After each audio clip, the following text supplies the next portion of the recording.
Hello, everybody, and welcome again to Procrastinator's Pitstop. Again, we are here with another amazing guest for you. We have Asel Canbaz, a money mindset coach, with us here today. And let's get into it a little bit. But before we get into it and we let this amazing guest, introduce herself and tell us a little bit about her background. So, your question for today for our icebreaker is which cartoon character do you most identify with and why? Hi, Chris. Glad to see you. Well, to answer your question, I think it's Belle. Yeah. And why? It's because, I feel so comfortable and I love to be surrounded by books. Yeah. I don't know, for some reason. I never think about it, but it wasn't bothering me. So I guess I won't dig so far into that. And she was kind as well. Like a lot of resemblance. I know the question. Where is the question coming from? Yes. So I see a lot of resemblings in that character and me. So, Belle. Okay, that's a good one. I like that one. So, why don't you tell us a little bit about yourself, Sal, your background and your journey, and how you got to where you are today? Yeah. Well, my background, I was. It's quite confusion because when people hear my accent, they assume that I'm from Eastern Europe, Eastern European countries, but I'm not. I'm from Central Asia. But I was born in Soviet Union. That's why I gained this, Eastern European accent because I speak Russian. So um, it's like when I was analyzing my life, it was like going into decades, like 10 years in Soviet Union, 10 years in the, completely ruined country, and another 10 years I had in transition because I was moving to United States, and another 10 years I was in motherhood, and now this is a fourth decade when I'm dedicating to my own growth, acceptance, understanding, and finding my mission, which I did, my passion, and everything aligned. So far, I'm so happy. Excellent. So, what is your mission and your passion? Well, my mission is to, let's start with passion, right? I love to have people around me happy. And I would like to have, like, I believe in concept of win-win. Nothing works except that. So when I think of anything, automatically, it's not that I've been trained. Automatically, I start thinking how to both sides will benefit from anything what we're going through. And that's then when I realized that it's part of me, it's my default qualities. I start digging more, and I said I need to create environment around me who will also at least united, because environment have a major impact on us. And the bigger environment we have, like people like-minded, as like-minded, uh, I assume I'm doing good. So uh, the more we will have like concept implemented into growing, in anybody, in not just growing, not just children, into anybody, that win-win is the only one concept that works healthy. Okay, so you're saying that the only outcome to a situation that is healthy is where all sides are winning. Is that right? I like that. I like that. Win-win. So many of us, especially in business and other areas, we tend to think that, oh, we're looking for the best benefit for us, and we don't really care about what the other side gets out of it, right? Yeah, that's sadly, but that's what I've been witnessing, and not just me. So, what is procrastination to you, Asel, personally, and how do you define it? When I find out that you choose that niche, I said that I never think of it as a niche, by the way. And when I've heard that you choose that niche, I said that's interesting, because procrastination, in my understanding, is when person is not is lost interest in life on certain level. How do we lose interest? We lose because we're not. It starts like it's cliche, so trivial, but it starts from the childhood. When we are not allowed, when we have to fit in, when we are different than our environment, parents and family. It's happened. We are different because we are even, siblings are different. Even twins are different, not alike. So those are the reasons why persons start procrastinating. For example, if we look at the situation like, why am I not like I want certain achievement, but I'm pushing back. First of all, what comes to me is that not losing interest. Second of all, limiting beliefs, which create thoughts, which creates behavior, and so on and so on. Okay. And have you ever procrastinated yourself in your life at any point? Constantly, constantly. Yeah, but lately since I'm, understanding myself more and better, I realized that um, I'm in peace with myself. I question if I don't want to do something, procrastinating. I'm like questioning myself. Do I truly want this? Is it me? What will I benefit from it? What will my environment, the people around me will benefit from it? What if um, what I will gain? Like questions like what I will gain and when I achieve, and what I will gain if I will stay at the same point. Like all these kind of questions constantly. Okay. And so your way to sort of pull out of that and to get yourself moving forward again is to ask those questions.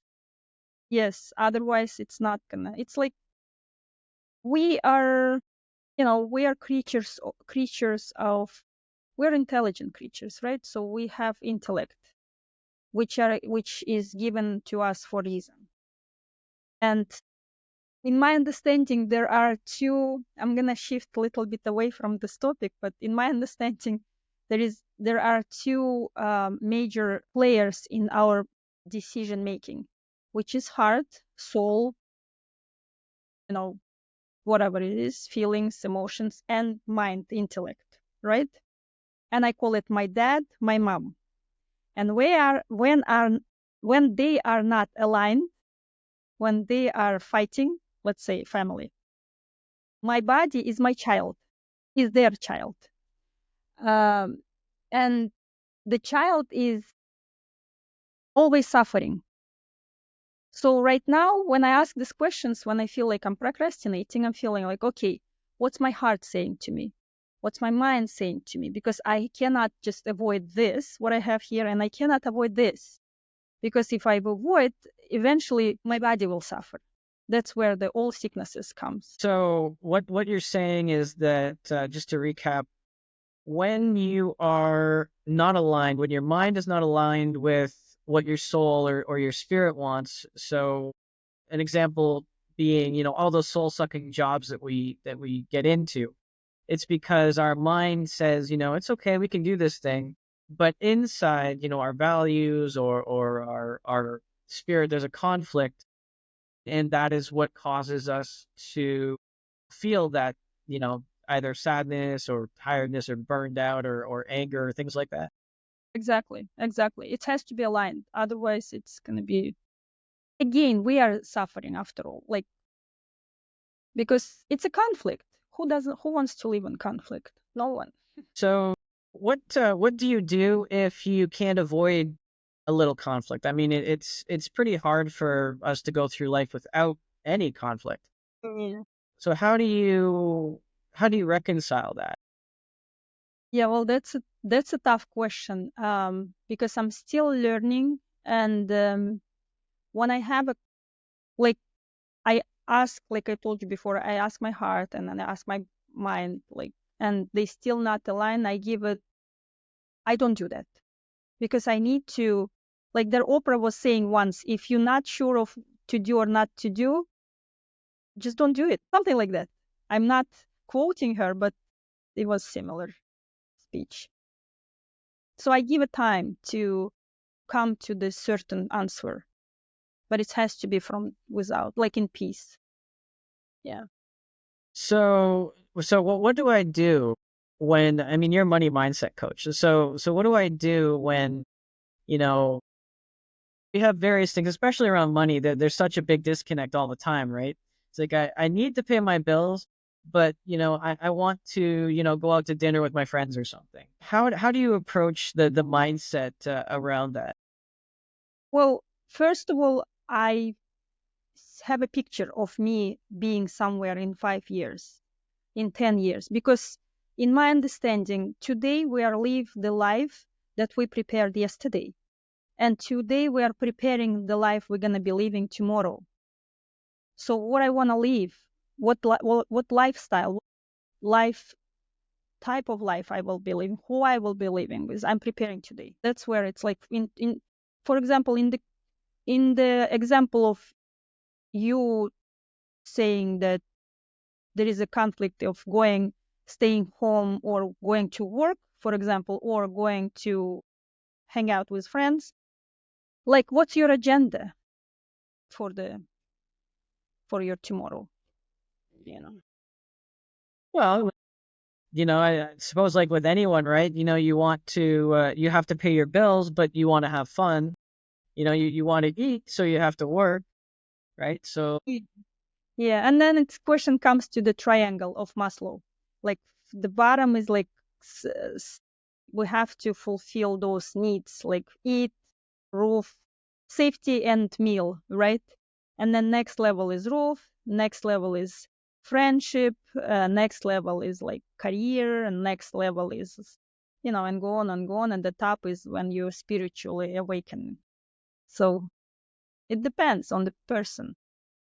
So there is no right or wrong. We just have to go through the stages. well, I know one of the things that a lot of people procrastinate on, and I mean, I know that I do too sometimes. Just making a plan around money, because a lot of us, we think that, there's not enough money to do what we want to do, or, we need to make more, or we need to do this. How do you, To the question, it's not enough or we need to do more. Who told us that we need to do more? Who told us that it's not enough? Like we have to know for sure it's our true belief and thought came out from us that it's not ours. That's what I still question clients, myself, like my kids, anyone. Like, I think a lot of our money mindset kind of comes from society, right? I mean, well, I can't speak for all countries, but I know that on this side of the world, when you start growing up, you start hearing about, the American dream. Doesn't matter if you're in Canada, Mexico, the US, you always hear about this American dream, which is, it used to be, safety, peace, food, family, little house with a white picket fence, a dog, whatever, 2.4 kids. And then somewhere along the line, it turned into, actually, the very good movie with Will Smith, The Pursuit of Happiness. And I think they should change the name of that movie to The Pursuit of $1 Million. Because, I mean, that seems to be the American dream now, has become this. Uh, Instead of being focused on what it was, it's all about, how much money can I make, and what can I do with it? And it seems to go that way. Of course, though, you had a different upbringing over there in the Soviet Union. So was it the same for you too? no. Let's say the difference. Let's start with differences between United States and Soviet Union, right? It doesn't exist, but still, health insurance there is no health insurance. It's free. Education is free. Activities which I'm struggling right now with my kids are free. Transportation is very, very cheap or free. College education, houses, apartments are free. Like, the trips, vacations are free. Like, a lot of things are free, but yet there is a catch, right? There is There must be a catch. If, let's say, you hit by accident a car, like you have an accident, car accident, you might end up in jail. If you, yes, let's say the train driver, whatever is the word of that, whatever is the word for that occupation, like the person who drives the train, right? There were true stories about it. When they being late for some stop, or they hit someone, they like, it's jail right away. Little small mistake, you might end up in jail for years. And on top of it, like if I'm carrying the same last name as that person who is in jail, it affects me too. In terms of, I cannot leave the country.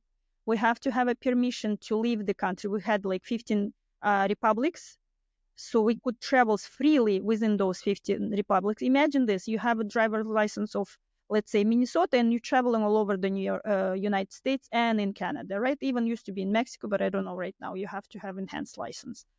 So something like that.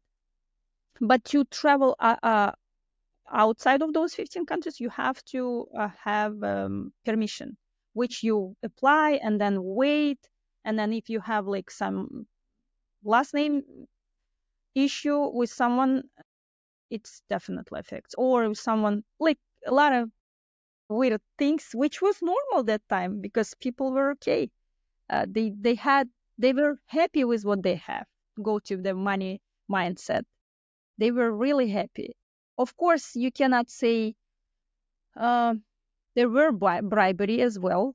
Bribery, when you have someone, you have better clothes, you have better,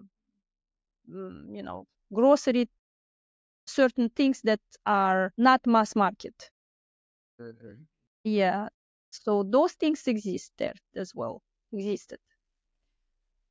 And did I answer your question? Put Yeah, it away. well, yeah, so it's very different, and it goes back to that whole mindset, and just go to show you how different we are in terms of that money mindset. But just going back to the concept of bribery, that is a very big thing in the money mindset of scarcity, right? So if if you think the money is scarce or you feel like you're not being paid what you're worth, then you're more likely to take a bribe, right? Um, yeah, about that, I was when I was in college here, I took one class. It's fraud examination, and we were examining why the fraud was created, like the reasons why people end up in frauds. One of the reasons, they feel like they're underpaid and they take bribery. And there is specific statistics like mid-age, who has a house, who has kids, who has bills. Like, yeah, if you look from the American dream, that person has everything. Has everything. On top of it, has a higher job position, yet still takes a bribe, which is, the first reason is they feel they are underpaid. Yeah. So about bribery. Yeah, well, I mean, everybody likes to feel valued, right? But it's strange when you start to try to put a value on a human being, because when you look at somebody who's let's say two people in the same job, right? One, they're both making, you know, say $20-$30 an hour, right? Which is for the area they live in, which is it's okay. It keeps them with the food, the house, the kids. They go on vacation.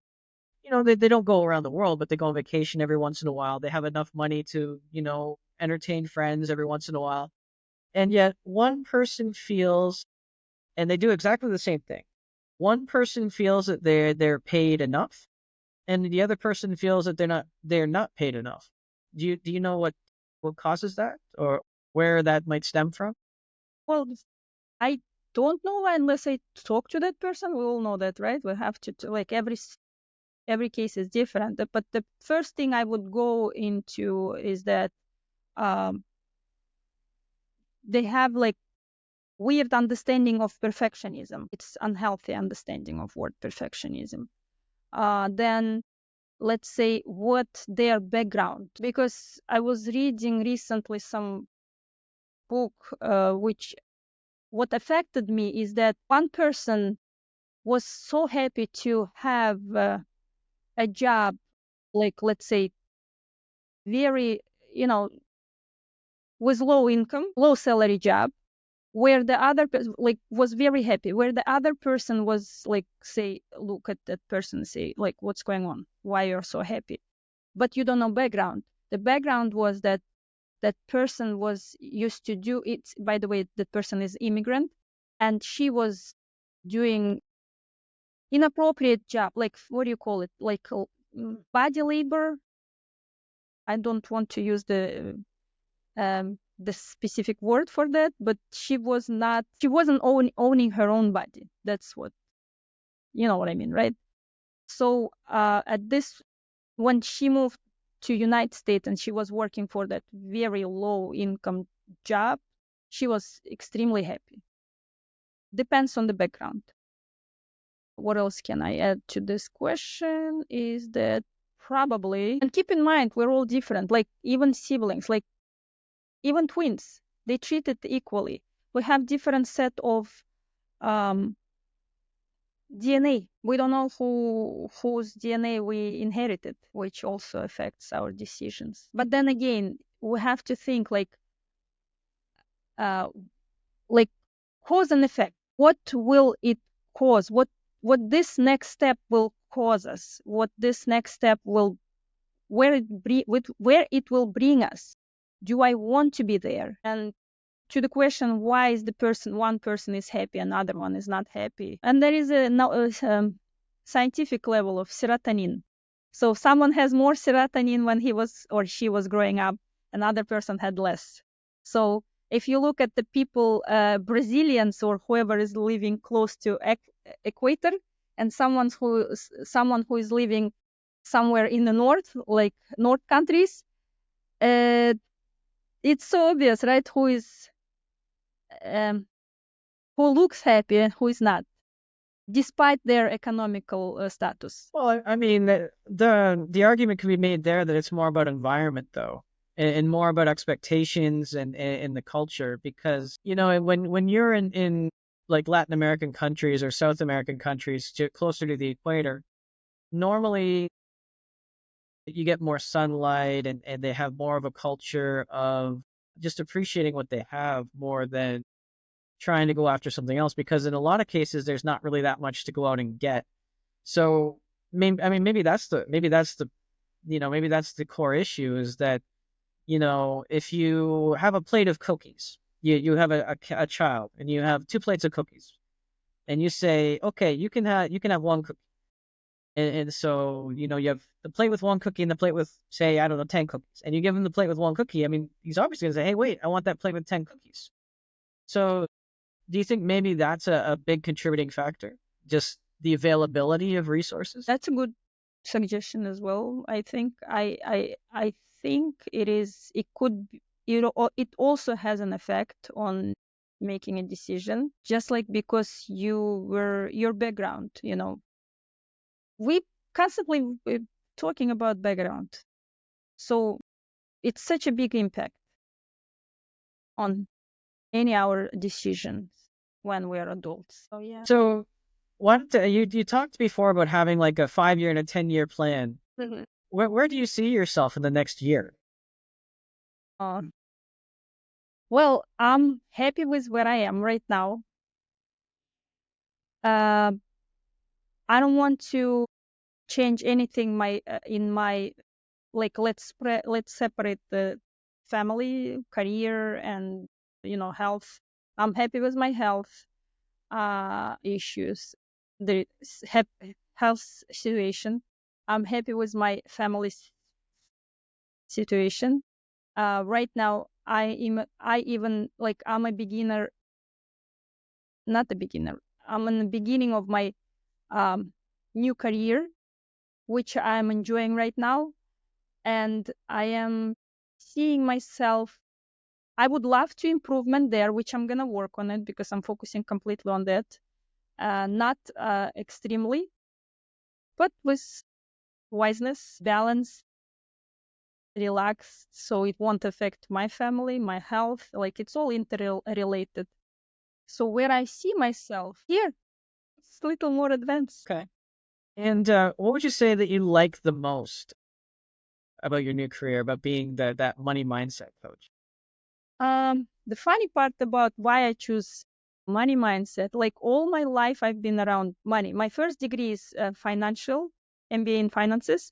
My second degree, MS in accounting, which is always around, money. But I didn't understand. I don't know why I was pulled toward that direction. And um, what I love to why I choose that. Um, I love that uh, it's very financial situation of a human is very transparent. It shows humans insight. Like it's so easy. You know what I mean? Like it's when I see person's financial situation, I can right away um, answer on certain questions, like such as what person thinks about himself, herself. What person's, of course, I look not just financial, I look the appearance, I look the, just like what we do. Um, we will look at the person's body gestures or mimics. So is the person happy about it? Uh, or is the person um, ambitious, wants to go further? How do the person have plan for it? Like all these kind of things are so easy to understand with money because feelings are intangible, but money is tangible. So when you explain person, when I explained to my client on the uh, money uh, with money, they grasp it easier than you talk about feelings, emotions, and they say, "Oh, I got it." Like it's easier to explain and for them understand as well. So what I love about it is that you cannot cheat with money. Like if it's there, it's there. If it's not, it's not. Same thing with human development. What do you do with money? Like when you not just earning, what do you do with it? That's also important.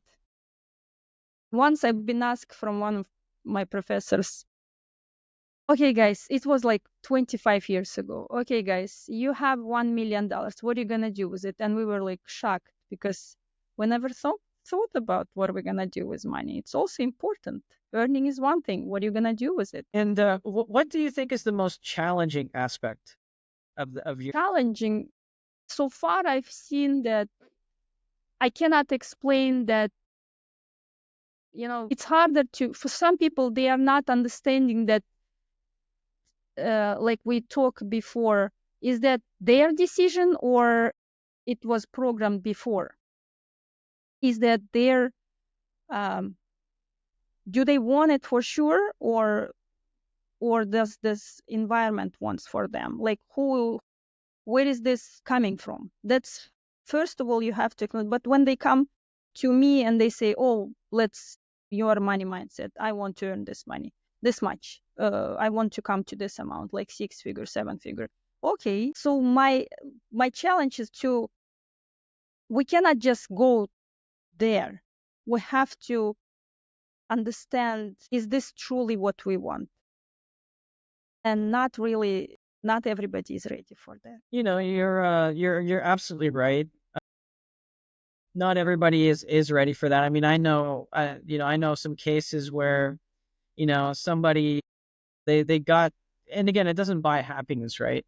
So, I've known people that have worked really hard and they've gotten their million, $2 million, and they just don't know what to do themselves after. It's like they got there and then they turn around and they self-sabotage because they're not happy and they don't know what. Yeah. Yes, that's another reason. Some people are earning money, come to the certain point, but then they turn back and say, "What is it? What is it for? Why did we struggle? Why I put 20 or 25, 30, 40 years for something that I don't really want?" Then they realize to being on the summit, they look down and they say, "Oh my God, I just waste certain amount of years by achieving someone's goal, which is, hardest part to explain when to understand, to grasp it when you're on the bottom. It's easier to look down. It's harder to look up. Oh, no, yeah, hindsight is always 2020. Well, we are coming towards the end of our time here, Sal. Was there anything maybe you felt that I should have asked or we should have covered that maybe we didn't cover right now? Oh, you did good job. Thank you for asking. Thank you for inviting me. It was Oh, no, well, thank you so much for coming to the show, Sal. And right before we go, what's the best way to reach out to you in case our listeners want some help with their money mindset? Um, well, I've created my Instagram account, which has my first name and my last name, but the trick is it's in Russian. But thank God we have a button over there. You can click on the translate and achieve and reach me out anytime, because send me a direct message or so, or just wave. Like I I would love any to hear any feedback, any suggestions. Reach me out if you have questions. Asel Canbaz on Instagram so far. Okay. Well, you heard it there. We will put that in the show notes for all you listeners there. And thank you again, once again, Sal, for joining us on the show. It was a very good conversation. And to our listeners, thank you for listening in. And just remember, you know, if you can't find inspiration or motivation today yourself, just go out there and maybe be that inspiration or motivation for someone else. And we'll see you again next time. Thank you.